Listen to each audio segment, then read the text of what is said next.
आज जो टॉपिक हम लोग स्टार्ट करने जा रहे हैं वो एसक्यूएल सेलेक्ट के आगे के कमांड्स को देखेंगे। ठीक है, कल की वीडियो में है हमने एसक्यूएल सेलेक्ट कमांड के बहुत सारे फंक्शंस काउंट ऐड वगैरह देखा था। अगर अभी तक प्रीवियस वीडियोस नहीं देखी है तो आई विल रिक्वेस्ट कि उसको जाके पहले कंप्लीट कर लो ताकि एक सीक्वेंस बना रहे इस तरह का।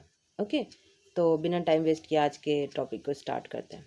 और अगर आज पहली बार चैनल पे आए हो तो प्लीज़ चैनल को सब्सक्राइब कर दो और वीडियो पूरी देखना और देखने के बाद लाइक ज़रूर करना। ठीक है, चलो बढ़ते हैं आगे। SQL select statement from multiple tables कह रहा है, सॉरी हाईलाइट टू लेते। सिलेक्ट फ्रॉम मल्टीपल टेबल्स, ये स्टेटमेंट जो होता है, मान लो कि जब हमें एक टेबल से डेटा रिट्रीव करना होता है हम लोग आते हैं एसक्यूएल स्टार फ्रॉम टेबल और कंडीशन लगाते हैं।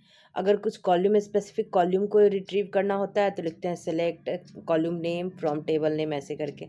लेकिन मान लो कि एक या दो तीन टेबल से एक साथ हमें जब डेटा को रिट्रीव करना है, वैसी सिचुएशन में हम लोग क्या करते हैं कि हम लोग इस कमांड को यूज़ करते हैं। देखो क्या कह रहा है, जब से पहले हम लोग क्या करते हैं उसके लिए दोनों टेबल को ज्वाइन करते हैं। मान लो कि दो टेबल है, स्टूडेंट टेबल है और डिपार्टमेंट टेबल है। ठीक है, नहीं सोचो एक एडमिन डिपार्टमेंट है और एक स्टूडेंट टेबल है। अब एडमिन डिपार्टमेंट के पास स्टूडेंट का सारा डेटा होना चाहिए, तो वो उन दोनों को सबसे अगर हम लोग को टेबल अगर निकालना है तो सबसे पहले हम उनको ज्वाइन करेंगे, उन दोनों टेबल को ज्वाइन करेंगे।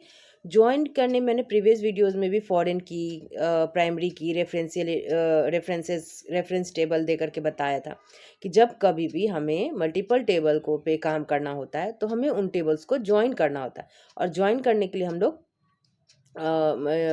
फॉरेन की भी यूज़ करते हैं और ऐसे भी यूज़ करते हैं। चलो एक बार देखते हैं ये सिंटेक्स कैसे कैसे है ज्वाइन का। ठीक है, देखो क्या कह रहा है, सेलेक्ट करना है हमें ऑर्डर्स के ऑर्डर्स यहाँ पे क्या है, ये है टेबल का नाम। ठीक है, ऑर्डर्स डॉट ऑर्डर की ऑर्डर आईडी ये क्या होगा ना, प्राइमरी की होगा और सप्लायर्स का नाम।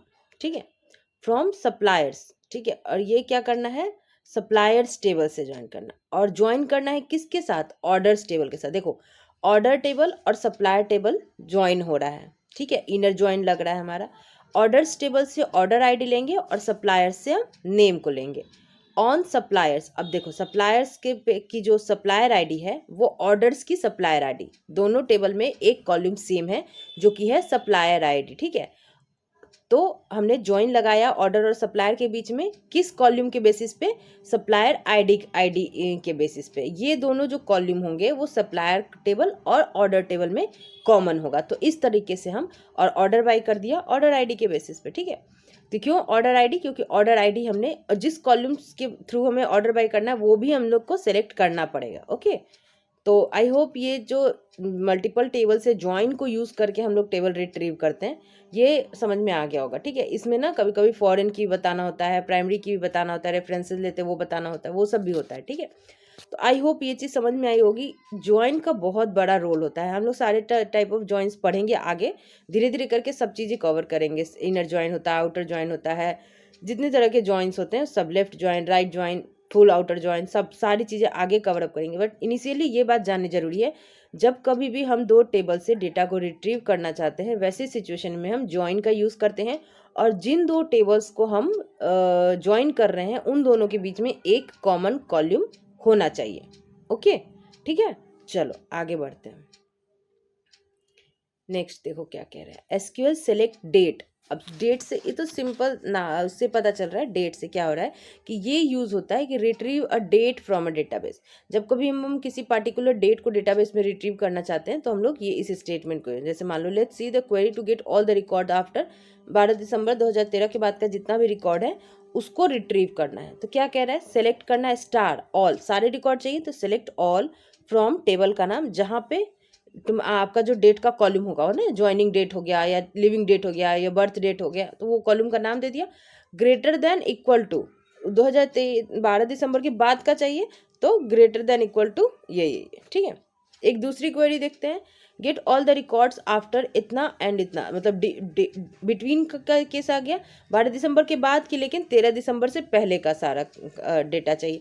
तो क्या कह रहे हैं, select all from table name, जहाँ पे आपका जो कॉलम का नाम है वो लेस देन हो आपका 12 दिसंबर से, एंड दूसरा कॉलम का नाम मतलब कि उसी और दूसरा वो आपका फिर से वही सेम कॉलम का नाम देंगे और ग्रेटर देन 12 दिसंबर।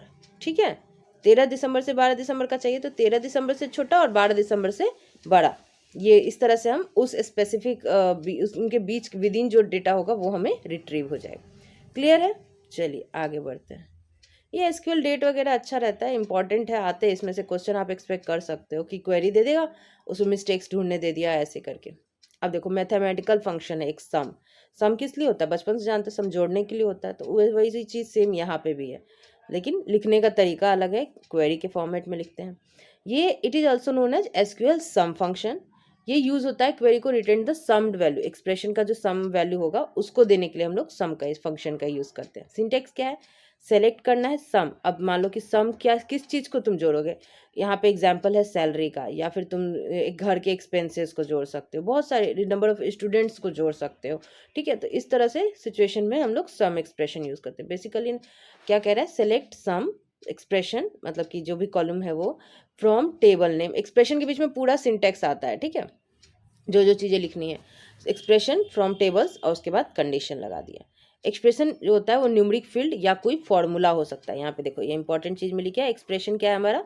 कोई न्यूमरिक फील्ड या फिर फॉर्मूला हो सकता है। ओके चलिए, एसक्यूएल सम क्या है? एक सिंगल फील्ड के साथ example, if you want to know the combined total salary of all employees जिसकी सैलरी 20,000 से अबव है, ठीक है, तो वो निकालने के लिए हम लोग क्या किया कि सेलेक्ट सम करना है सारी सैलरी का, एक नया कॉलम बन जाएगा टोटल सैलरी लिख के, ठीक है। जैसे ही एज करते हैं तो एक नया कॉलम फ्रॉम एम्प्लॉय टेबल, जहाँ पे सैलरी 20,000 से ज़्यादा होगी, तो जितने भी एम्प्लॉयज़ के 20,000 से ज़्यादा सैलरी होगी उनका एक नया कॉलम लिख के आएगा, उसमें सारा डिटेल आ जाएगा, उनकी सम आ जाएगा, ठीक है। मान लो कि 5 स्टूडेंट हैं, 5 एम्प्लॉय हैं जिनकी 20,000 से ज़्यादा सैलरी है, तो टोटल सैलरी और एक कॉलम में लिख के आएगा 5, ठीक है। In this example you will find the expression as total salary when the result set is return, एक कॉलम में लिख के आएगा, ठीक है। रिजल्ट सेट टेबल क्या होता है वो प्रीवियस वीडियो में देखा है, अगर नहीं पता है तो जाके देखो रिजल्ट सेट टेबल क्या होता है। देखो नेक्स्ट क्या कह रहा है? एसक्यूएल सेलेक्ट नल। अब तो सही बात है, ये तो सिंपल सी कि नल, जितने भी वैल्यूज नल के होंगे उनको जानने के लिए फर्स्ट ऑफ ऑल हमें जानना जरूरी है कि नल वैल्यू होता क्या है। Null value are use to represent missing और अननोन डेटा। मान लो कि कोई डेटा नहीं मालूम है तो वो नल, उस कंडीशन में उसे नल वैल्यू देते हैं। दो तरह के नल कंडीशन, जब SQL is null and where SQL is not null. If a table column is optional, it is very easy to insert data in column or update an existing record without adding a value into this column. This means that field has null values. मान लो कि कोई column optional है जिसमें कि हम आराम से कोई भी डेटा को इंसर्ट कर सकते हैं या कोई भी चेंजेस उसमें ला सकते हैं। इसका ये मतलब है कि उस फील्ड में नल वैल्यू है।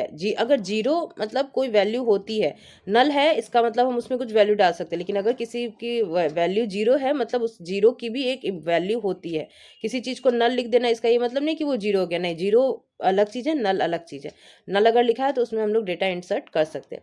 We should not compare null with zero, they are not equivalent. Okay चलो, where SQL is null, let's see the query to get all the record where marks null. मान लो किसी student के marks में कुछ भी entry नहीं की हुई है तो वैसे रिकॉर्ड को हमें चाहिए, वैसा रिजल्ट सेट।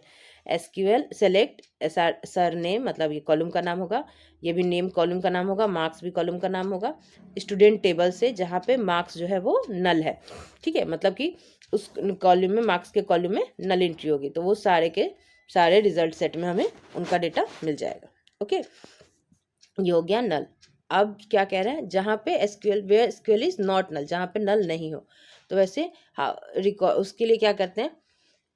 सिलेक्ट कॉलम का नाम, second column, third column from students where marks is not null, ठीक है, जहाँ पे कुछ ना कुछ मार्क्स के अंदर एंट्री की गई हो, तो ऐसी सिचुएशन में नॉट नल यूज़ करते हैं, ठीक है।